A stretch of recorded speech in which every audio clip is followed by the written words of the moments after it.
Assalamualaikum warahmatullahi wabarakatuh. Perkenalkan, nama saya Fistianingsih dari 5 PKMIA. Saya di sini akan membahas mengenai pembelajaran semantik. Sebelumnya, apa itu semantik? Semantik adalah pembelajaran yang berhubungan dengan makna dalam suatu kata.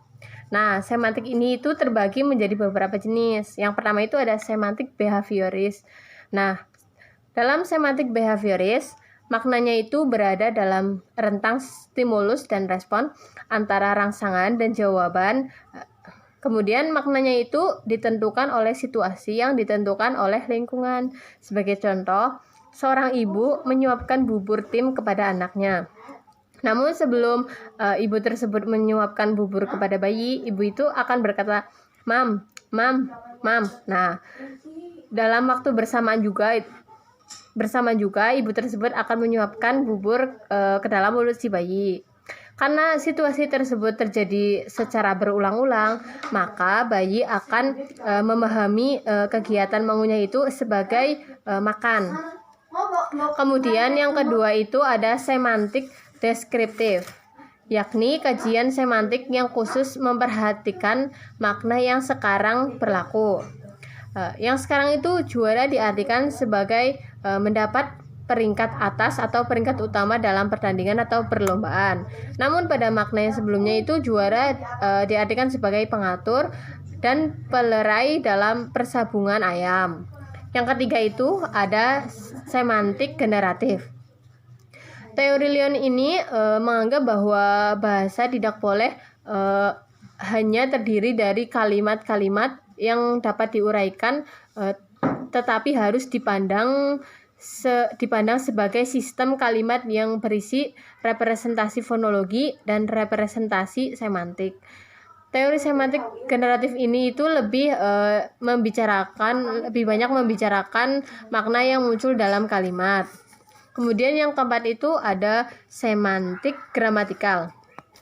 Semantik gramatikal ini merupakan kajian makna dalam semantik yang khusus mengkaji makna dalam satuan kalimat. Contohnya itu masih duduk, kakak sudah tertidur. Ini sebagai contoh ya, pada masa yang sebelumnya itu ada 2 orang kakak beradik, mereka itu sudah makan, kemudian mereka itu duduk di teras sambil membaca majalah. Namun ketika si adik ingin mengajak si kakak jalan-jalan, si kakak ini sudah tertidur di kursi, di bangku. Jadi adik itu berkata, masih duduk, kakak sudah tidur. Kemudian yang kelima itu ada semantik historis.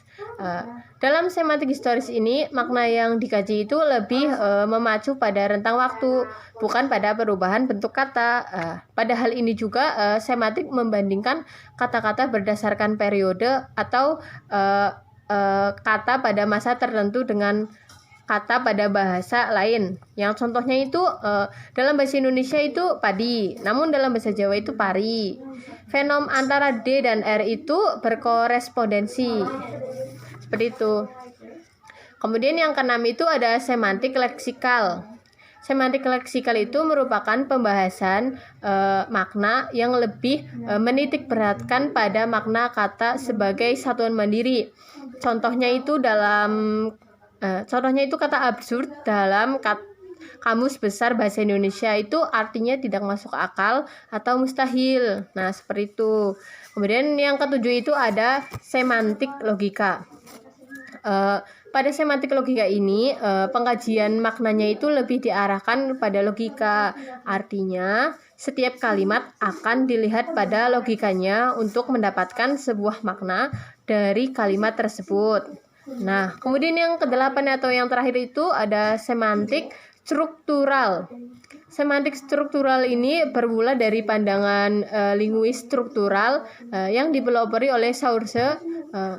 Pada penganutan strukturalisme tersebut itu mempunyai pandangan bahwa setiap bahasa merupakan sebuah sistem yang terdiri dari beberapa struktur yang unik dan terdiri dari satuan-satuan tertentu. Sekian, terima kasih. Wassalamualaikum warahmatullahi wabarakatuh.